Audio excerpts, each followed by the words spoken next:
diajarinnya nggak secara nyata gitu, karena ada kekuatan-kekuatan di luar itu juga. Ditalkin sama Abah Anom, gue percaya punya pengaruh supranatural lah. Assalamualaikum warahmatullahi wabarakatuh. Waalaikumsalam warahmatullahi Sobat TKNN, hari ini saya lagi ada di studionya Cing Abdel. Orangnya mana? Ini dia. Ya. Assalamualaikum Cing. Waalaikumsalam Ustaz, gimana kabar? Alhamdulillah Cing. Sehat ya? Iya. Kok jadi saya yang diwawancarain ya? Udah kebiasaan kan tempatnya di sini, perasaan pengen nanya orang aja ya. Iya emang tuan rumahnya Cing Abdel sih. Iya. Cing makasih nih Cing, udah dimarin nih Cing. Iya. Nih mau nanya nih Cing, langsung aja nih Cing. Iya. Cing emang Iwan Tekian Cing. Nah yang disebut Iwan Tekian itu apa tuh? Iwan Tekian tuh orang yang pernah ditalkin zikir. Oh iya, kalau pernah ditalkin, gue tuh pernah ditalkin tahun 98 lah, 98 ya. Sama 2 kali malah gue talkin, karena gue bagian nganterin pasien-pasien untuk ditalkin. Jadi kalau ngikutin prosesinya, iya, berkali-kali. Ngikutin prosesnya berkali-kali. Berkali-kali prosesi talkin. Jadi kan waktu di Nabah, waktu di Nabah itu ada anak-anak yang kira-kira udah 2 bulan 3 bulan, baru diajak ke Suralaya untuk ditalkin. Gitu. Nah gue termasuk pasien yang dipercaya untuk nganterin pasien baru. Hebat juga. Jadi pertama kali sama Abah Anom, yang pertama kali ditalkin. Terus beberapa kali ada yang bukan sama Abah Anom. Siapa nama ininya ya? Yang orang Batak, orang Medan, tapi lama di situ. Yang ngurus jadi bagian ini, bagian wali talkinnya Abah Anom saat itu udah jadi. Medan siapa ya? Itu Golib. Iya mungkin ya namanya lupa ya. Pokoknya bukan orang Sunda dah. Ya, bukan orang Sunda. Tapi dia jadi wakil talkinnya Abah Anom kalau Abah Anom nggak ada. Kan nggak semua orang bisa nalkin semua kan. Orang, iya benar. Iya nggak semua orang bisa nalkin. Nah Ustadz ini termasuk yang senior dan bisa mentalkin anak-anak Abah gitu. Gitu. Jadi kalau ditalkinnya ya ikut prosesi berkali-kali. Tapi yang sengaja khusus buat gue itu sekali gitu. Dulu sama Abah Anom masih lumayan sehat lah waktu itu, masih bisa ngomong, masih 98-an itu masih bisa ngomong, masih nasihatin kita walaupun pakai bahasa Sunda ya. Apa itu Cing? Kagak ngerti dia ngomong bahasa Sunda apa, tapi kita yang ikut pada nangis gitu. Jadi saat-saat itu mungkin agak-agak ya kalau orang nggak ngikutin hadir di situ kayaknya kayak kisah ngarang-ngarang aja gitu ya, karena kita nggak ngerti dia ngomong apa gitu, tapi dengan suaranya yang enak didengar gitu, bisa nyentuh ke hati gitu. Iya. Abis ditalkin dulu apa Cing yang yang dirasain Cing? Nah ini permasalahan yang ada di Inabah ya, otokritik. Kita nggak tahu itu. Itu mau ngapain itu kita nggak tahu. Jadi cuma ditalkin aja. Iya ditalkin, ditalkin tuh maksudnya apa tuh kita? Dulu benar-benar gelap. Nggak ada yang tahu. Nggak ada yang tahu. Justru gue baru tahu setelah gue keluar dari Nabah. Oh ini proses talkin. Ini ngajarin talkin. Ini kagak tahu itu namanya talkin. Maksudnya ini talkin ini gunanya untuk ini. Ini artinya kita berbayat sama tarekat ini. Inabah itu tarekatnya Qadiriyah sama Naqsabandiyah. Qadiriyah kayak begini. Naqsabandi kayak begini. Kenapa harus ada zikir zahirnya, ada zikir khafinya. Nah itu baru gue dapet di pas keluar. Karena di dalam ya ikut aja, karena itu kan bukan pesantren kan. Si Nabah itu bukan pesantren gitu. Jadi memang agak sedikit kurang diberi pengetahuan apa gitu. Emang kudunya mah pas lagi awal langsung dikasih tahu Cing ya? Iya, kudunya harus dikasih tahu ini gunanya apa gitu. Setelah keluar kan baru tahu kenapa harus gerakannya la ilaha illallah. Itu kita baru tahu kenapa harus nyentak ke kiri. Ternyata kolbu itu adanya 2 jari di bawah susu kiri gitu. Kenapa lahnya harus ke atas? Ya gitu-gituannya tuh agak kurang saat itu. Jadi memang pasien-pasien yang pengen belajar sendiri aja yang akhirnya mencari tahu gitu. Nanya gitu. Ya? Ini apaan sih? Karena memang tidak ada pelajaran saat itu. Jadi begitu kalau ada yang bilang lo ikhwan ya dia. Ya gue nggak tahu juga. Kalau memang syaratnya Ikhwan adalah pernah ditalkin ya gue Ikhwan. Tapi kalau syaratnya mempelajari si Tekian ya gue bukan gitu. Gitu. Makanya Ikhwan ini kalau memang sekedar ditalkin ya. Gue termasuk Ikhwan gitu. Alhamdulillah. Alhamdulillah gitu. Itu masih inget gak Cing dulu pas lagi awal mau talkin tuh? Berarti orang yang di Inaba tuh nggak langsung ditalkin ya? Enggak. Berapa bulan dulu iya, gitu? Harus ada 2 atau 3 bulan kalau nggak salah ya. Kalau nggak salah 2 atau 3 bulan di situ baru ada rombongan talkin tuh. Biasa kita subuh di masjid. Iya. Setelah itu baru proses talkinnya gitu. Itu nggak di ini anjing, nggak dikasih tahu tuh pas sebelum ditalkin tuh, nih nanti kamu ngamalin zikir. Berarti selama 2 bulan nggak zikir sama sekali? Zikir dong. Tetap zikir. Oh, tetap zikir juga. Makanya begitu masuk ke sana ya udah harus zikir. Dan mungkin zikirnya lebih banyak daripada di masjid kali. Karena kerjaan kita ya zikir doang, sholat sama zikir di dalam situ, nggak ada ngapa-ngapain lagi. Sholat, zikir, makan, tidur, sholat, zikir, makan, tidur, udah. Itu aja. Jadi mungkin secara kuantitas kita yang di Nabah itu lebih banyak dibanding yang di luar. Cuma secara kualitas kita nggak tahu ini gunanya apa ya gitu. Iya. Gitu. Banyak karena kalau kita belum serak baru nih digebugin sama anak-anak baru, anak-anak di situ juga pasien itu lo berarti zikirnya nggak bener lo gitu. Jadi datang tuh 2 minggu lo belum serak. Karena begitu kita zikir zohir belum serak. Karena begitu kita zikir zohir itu harus kencang sekencang-kencangnya. Dulu dikasih taunya begitu, kudu kencang sekencang-kencangnya. Atau itu memang jadi budaya di dalam Inaba doang atau gimana ya? Nggak diajarin juga gitu. Jadi salah satu untuk lo mecahin kan setiap benda itu ada alat pembersihnya. Nah, alat pembersih hati itu adalah zikir. Gitu. Jadi kita sekencang-kencangnya menghujamkan zikir itu ke kolbu kita supaya kolbu kita itu bisa bersih. Itu ininya alasannya kenapa harus kencang gitu. Harus ada filosofinya juga. Dan dibilang kalau lidah lo belum bisa berzikir, gimana hati bisa berzikir? Sebenarnya masuk akal gitu ininya. Tapi sayangnya nggak dikasih tahu gitu nyari sendiri kalau ada. Karena gue nanya-nanya sama kan, jadi kalau di situ tuh setiap waktu sholat datang tuh imam dari luar yang memang tugasnya jadi imam di situ, mimpin zikir, mimpin ritualnya lah, tawasul segala macam.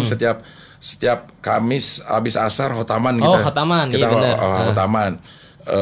Nah itu dari luar memang yang ini. Nah kalau ada waktu kesempatan ngobrol, gue ngobrol tuh ini maksudnya apa, baru dijelasin. Dijelasin. Tentunya dengan keterbatasan yang datang juga kan nggak tahu nih. Iya benar. Yang datang siapa kita nggak tahu. Jangan-jangan di KTP-nya pekerjaan imam. Karena datang pas sholat doang. Habis itu keluar karena nggak boleh ada orang. Pekerjaan. Iya. Nggak boleh ada orang luar di situ. Di si Inabah ini kita. Jadi orangnya itu aja tuh. Itu aja. Itu aja kita nggak pernah ketemu sama dunia luar. Itu satu angkatan berapa dulu, Cing? Di tempat gue tuh Inaba 15 mungkin sekitar 60 sampai 80 dah. 60 80. Banyak. Untuk banyak juga ya. Rumah sebesar itu banyak banget. Penuhan lah ya, bisa penuhan. Mami itu ininya tuh. Kepala asramanya Mami kita manggilnya. Terakhir gue lagi nge-MC di mana gitu, ada anaknya Mami yang ngenalin. Iya. Terus teleponan sama Mami. Masih ingat. Alhamdulillah masih ingat. Bahkan selesai rehab gue datang ke sana nggak boleh masuk. Oh gitu. Memang itu steril. Iya, benar-benar steril. Steril gitu. Jadi udah selesai rehab nih. Udah kayak orang kena COVID ya, gak boleh Iya. Jadi datang ke situ nih, mau main, ketemu ini, mau ngeliat dalam gimana, ketemu anak-anak yang lama, nggak boleh masuk, tetap di luar aja. Itu yang sembuh berapa ini, Cing? Berapa lama, Cing? Sekali sembuh tuh, borongan gitu sekali sembuh berapa? Kan itu berdasarkan ini aja kan, makanya harusnya ada ini ya, ada standar secara medis berapa lama lo nggak pakai lagi. Sebenarnya kan kalau narkoba itu kalau hitungan medisnya ya, 2 minggu aja udah nggak pakai, itu secara medis lo negatif udah negatif nih di urin udah negatif, 2 minggu nggak pakai gitu. Tapi kan ada kerusakan hati, kerusakan jantung atau darah tinggi itu sebenarnya harus diperiksa gitu. Harusnya dikomben Cing ya? Iya harusnya dikomben, ada medisnya, jadi holistik lah ininya. Benar holistik. Penanganannya jadi tuh secara medisnya juga, dapat. Secara penanganan spiritualnya juga gitu. Iya, karena pada dasarnya orang yang narkoba itu kalau kita konsul ke dokter dikasihnya dokter jiwa karena jiwanya yang rusak. Jiwanya yang rusak. Itu harus diperbaiki, tapi medisnya juga harus dibenerin. Bener Inabah melakukan itu karena untuk asupan jiwa. Asupan jiwa kita ya. Dengan agama-agama yang lain dengan metodenya yang sendiri-sendiri. Nah, di Inabah dengan metode zikir, jiwa kita yang kosong itu bisa keisi. Kalau sebenarnya jiwa rusak tuh pas sebelum pas lagi make narkoba. Pas lagi make dong. Pas lagi make jiwa kita kan rusak, kita jadi pembohong, kita jadi durhaka, kita jadi nggak peduli sama lingkungan, kita jadi curang, kita jadi maksiat gitu. Itu kan jiwa. Itu kan jiwa yang rusak jiwa.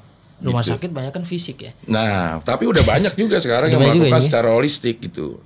Walaupun ininya bukan pendekatannya agama, pendekatannya psikologi, dikasih masukan yang pengembangan jiwanya seperti apa.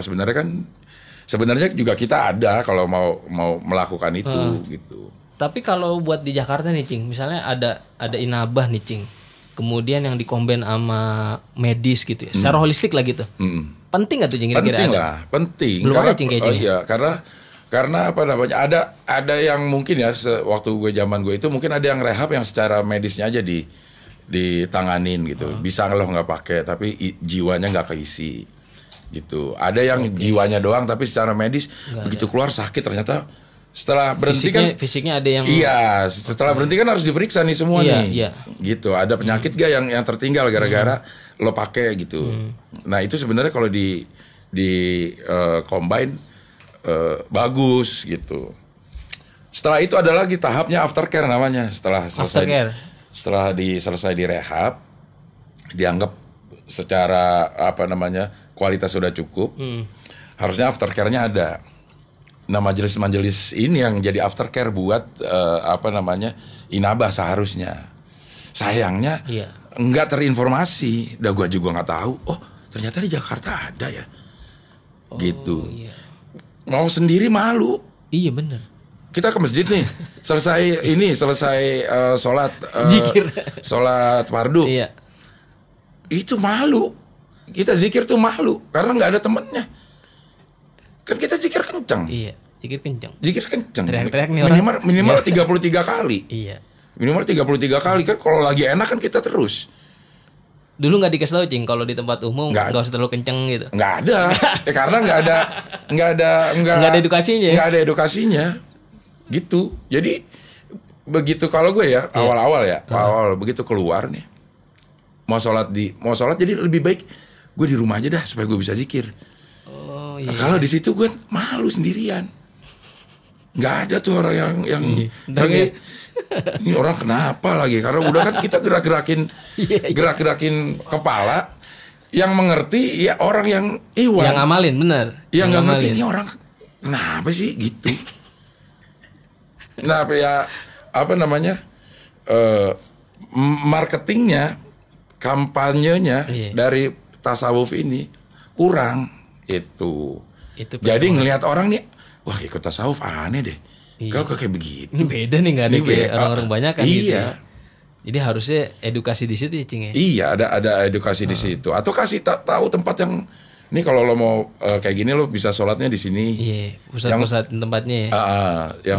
Jangan kita nyari sendiri gitu. Iya. Kita jemput bola nih kayak podcast ini kan juga bagus akhirnya tasawufnya yang jemput bola gitu. Bahwa ini ada kok jalan sebuah thariqat. Iya.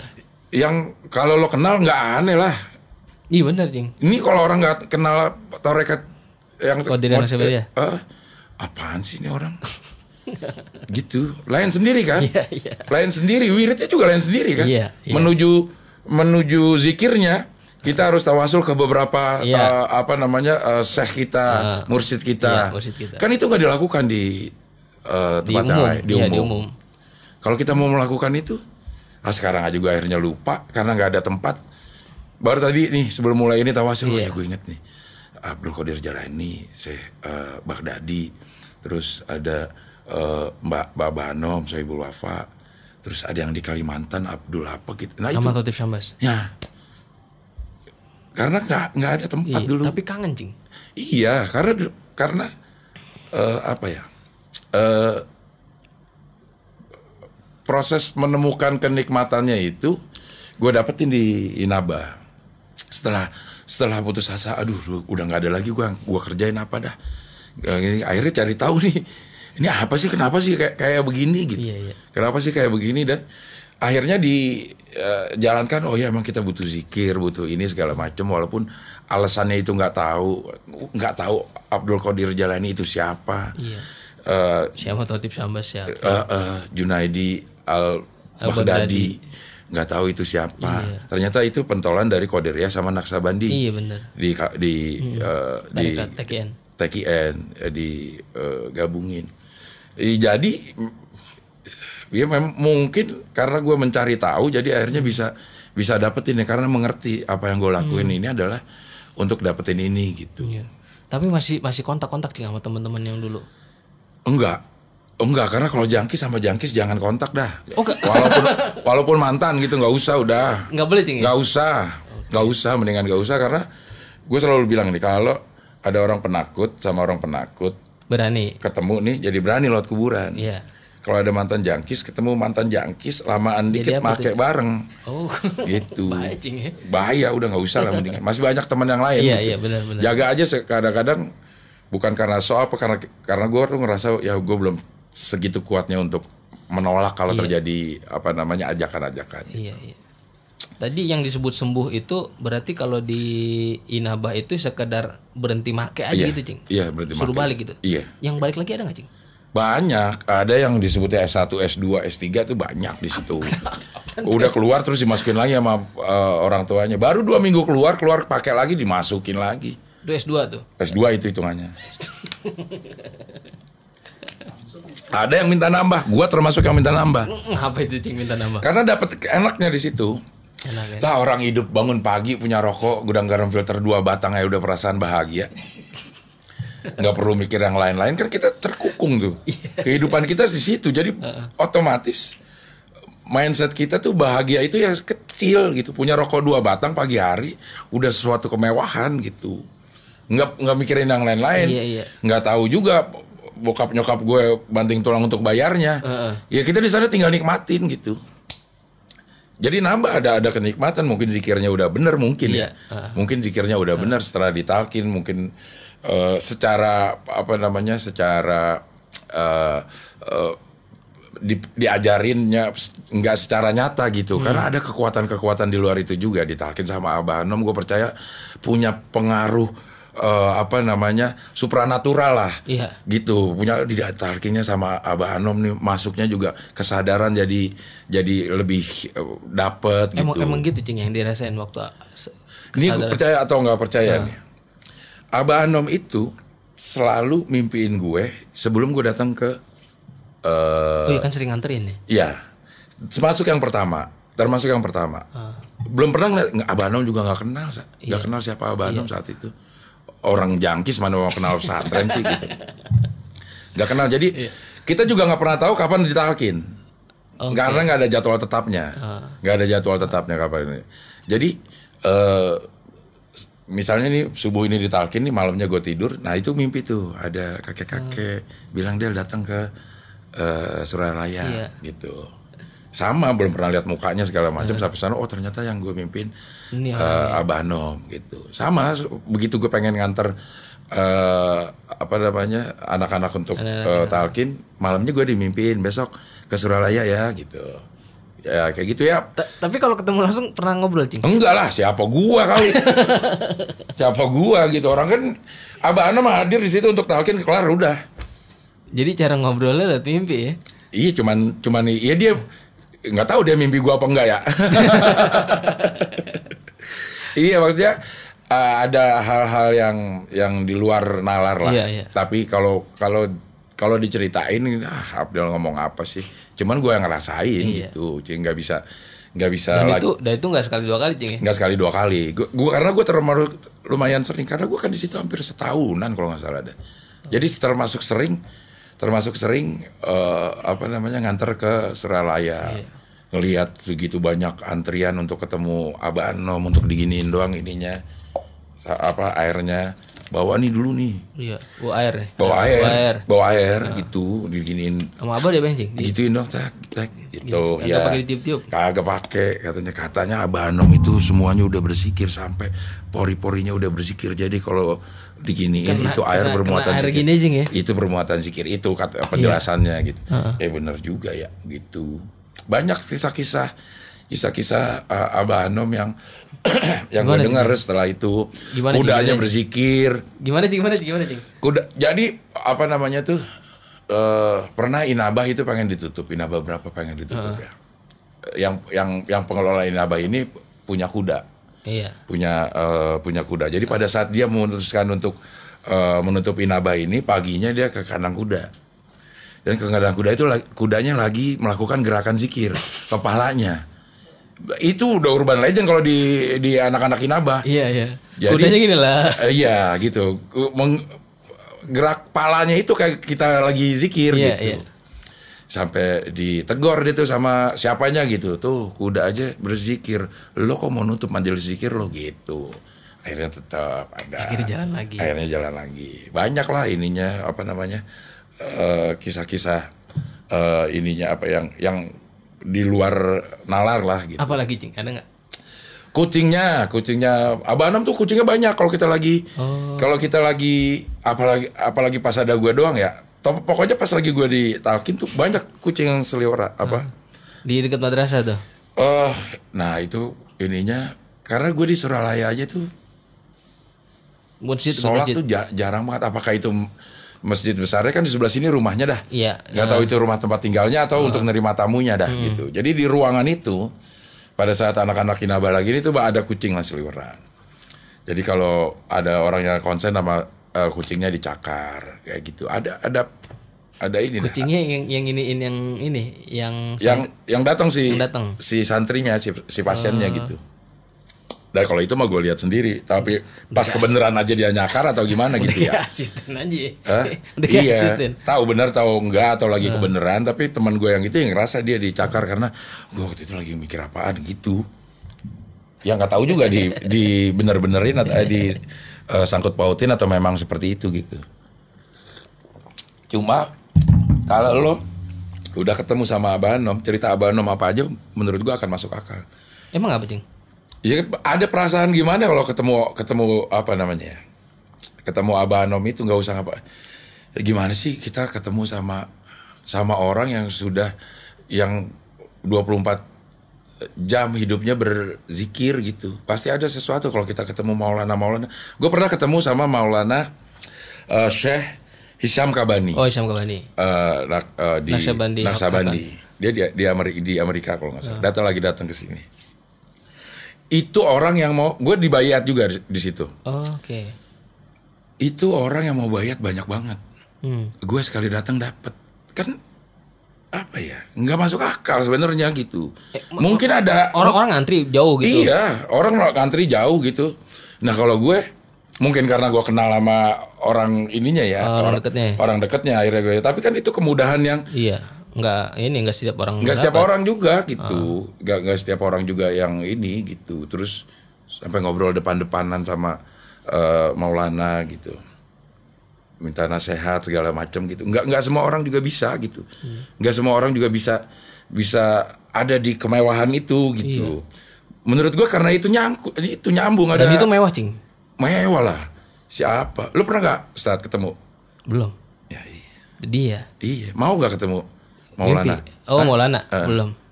Mau sih. Mau. Ketemu Abah Anom nggak?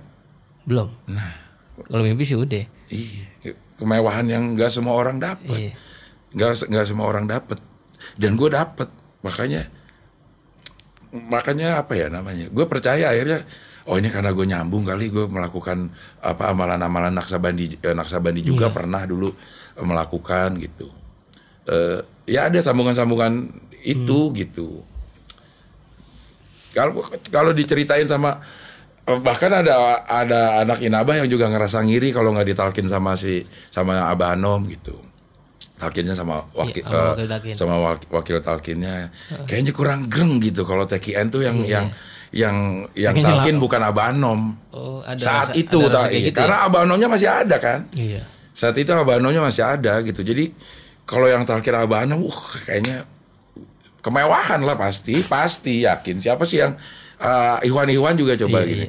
Pasti ada rasa kemewahan, wah gue yang nalkin Abanom dibanding sama yang walaupun udah ada wakil ya, udah berijazah juga gitu. Jadi kemewahan yang hanya bisa dibanggakan dengan orang yang mempunyai pengalaman sama.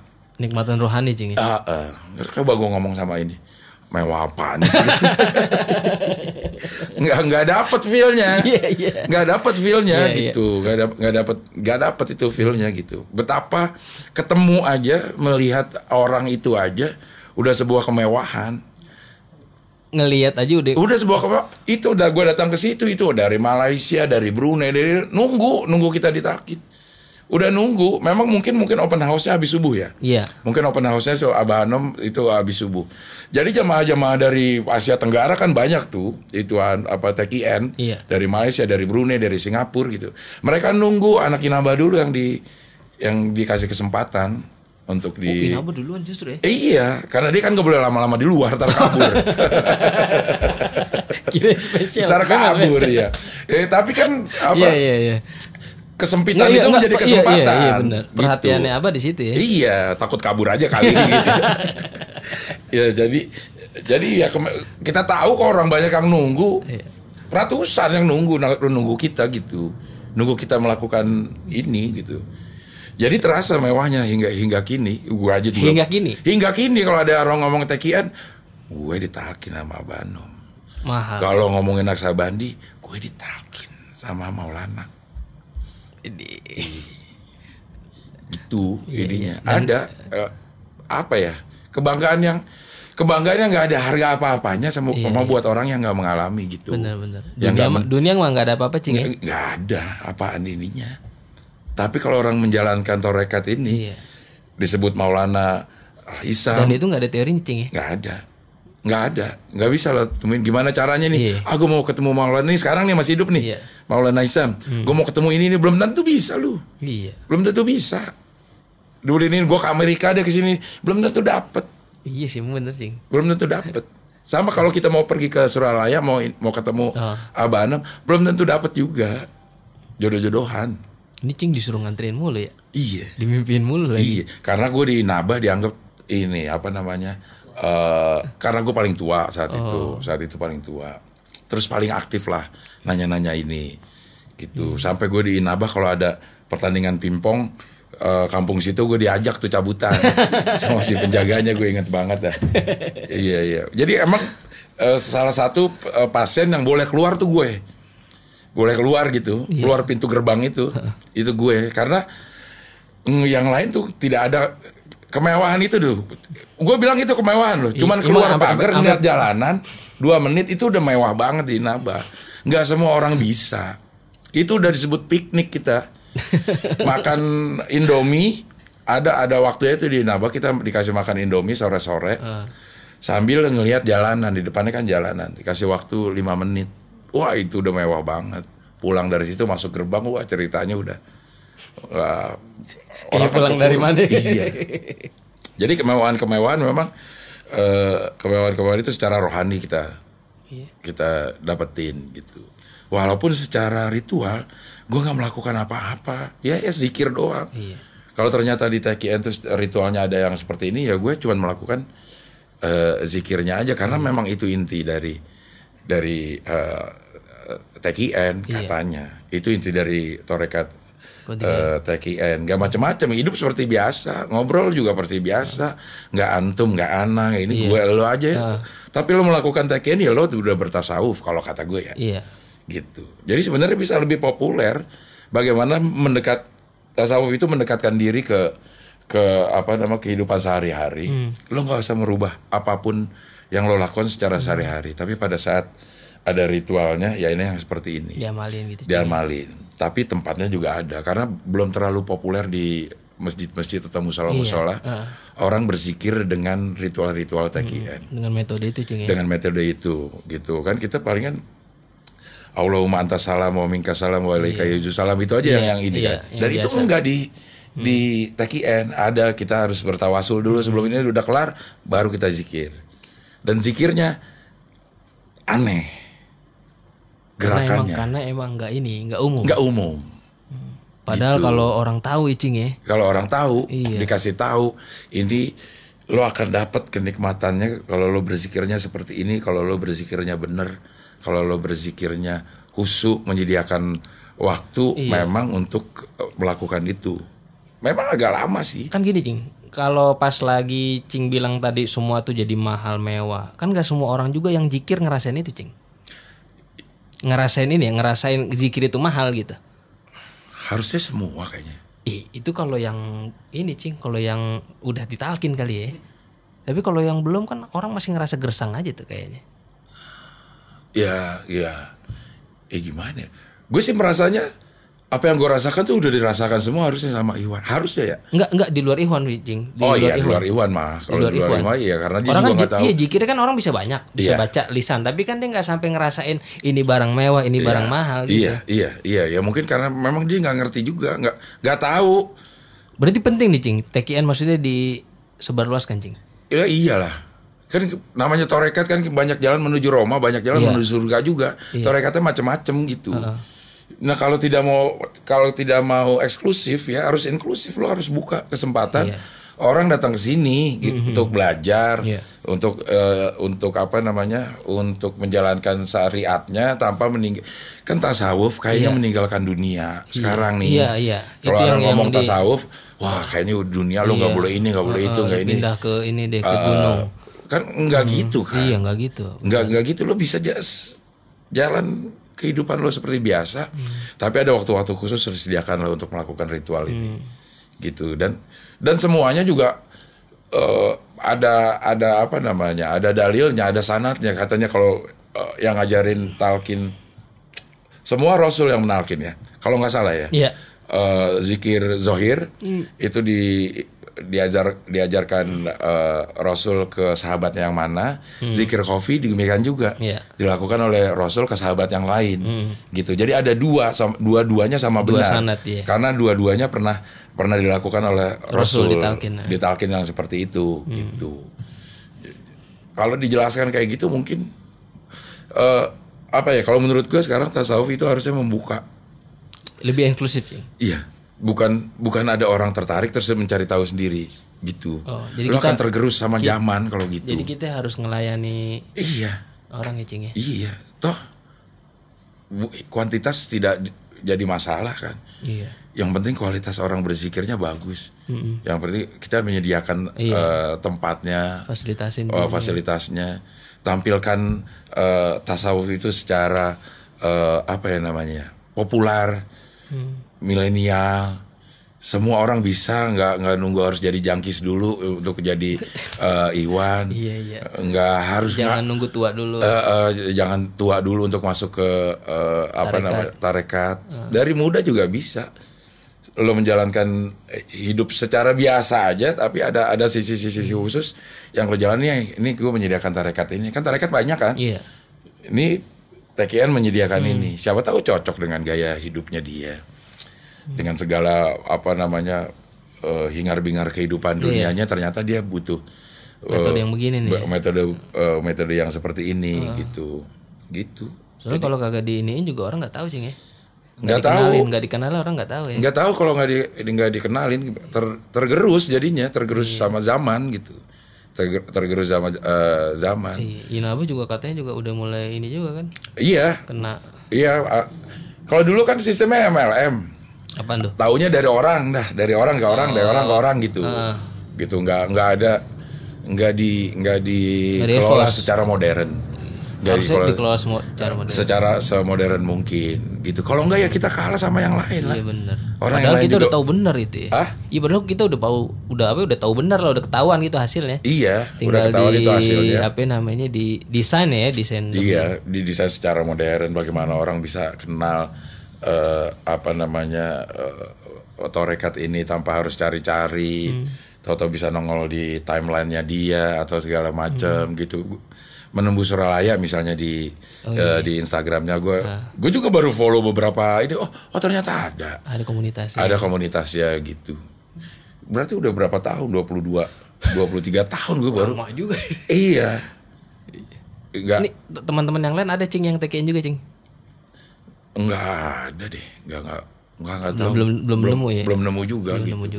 Belum nemu juga gitu. Cuma untuk beberapa orang yang menjalankan tasawuf apapun tarekatnya pasti akan saling ngerti bahwa ada kemewahan rohani yang kita rasakan saat menjalankan tasawuf. Tapi kan harus istiqomah. Kalau kayak gue aja udah lupa nih tawasul tuh gimana sih harusnya urut-urutannya tuh apa aja gitu. Khotaman udah nggak pernah dilakukan lagi setelah. Nanti buka TK News aja Cing. TK News. Buka apanya? TKnews.com. Ada tuh di website. Ada ya? Ada. Oh iya. Amaliahnya itu boleh nanti itu. Iya. Cing, ini lanjut episode 2 ya? Iya. Boleh langsung aja ya. Langsung aja ya.